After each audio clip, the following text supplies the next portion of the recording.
హైదరాబాద్ కు మరో lucky chance వచ్చింది. ఇంటర్నేషనల్ ఐటీ కాంగ్రెస్ సదస్సుకు సిటీ వేదిక అవుతోంది.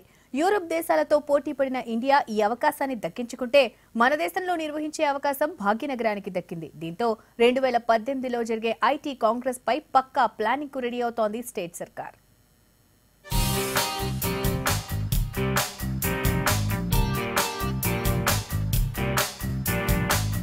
మొన్న బయోడైవర్సిటీ, నిన్న మెట్రోపోలిస్, ప్రస్తుతం ఐటీ కాంగ్రెస్ సదస్సు.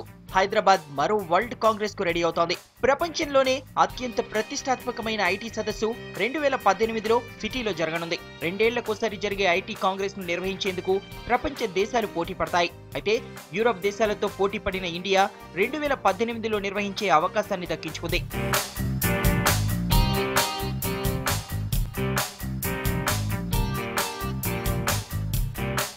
మన దేశంలో ఎక్కడ నిర్వహించాలనే దానిపై భాగ్యనగరంతో పాటు ఢిల్లీ, బెంగళూరులు తీవ్రంగా పోటీ పడ్డాయి. చివరకు సిటీకి ఈ ఛాన్స్ దక్కింది. దీంతో ఆసియా ఖండంలో ఈ సదస్సు జరగడం ఇది రెండోసారిగా రికార్డు సృష్టించనుంది. 2008లో కౌలాలంపూర్లో ఈ సదస్సు జరిగింది.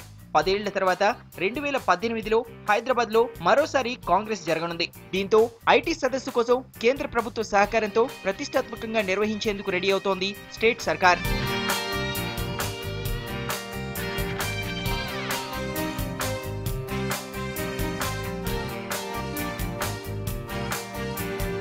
ఐటీ కాంగ్రెస్ కు అవసరమైన మౌలిక సదుపాయాలు, విధానపరమైన మార్పులు, మెరుగైన శాంతి భద్రతలపై కార్యాచరణకు సిద్ధమవుతోంది సర్కార్.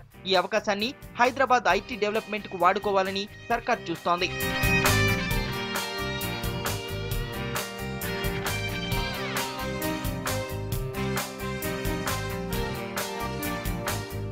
ఐటీ సదస్సుకు తోడు 2018లో ఐటీఐఆర్ ప్రాజెక్టులో భాగంగా నగరంలో ఐటీ సంస్థలు ఏర్పాటవుతున్నాయి. వీటితో ఉపాధి ఉద్యోగావకాశాలు మరింతగా పెరిగే అవకాశం ఉంది. ఇప్పటికే గూగుల్ శాశ్వత క్యాంపస్ హైదరాబాద్ లో ఏర్పాటవుతుండగా ప్రతిష్టాత్మక ఐటీ సంస్థలు తమ విస్తరణకు ముందుకొస్తున్నట్టు అధికారులు చెబుతున్నారు. దీంతో త్వరలో కొత్త ఐటీ విధానాన్ని కూడా ప్రకటించేందుకు రెడీ అయింది సర్కార్.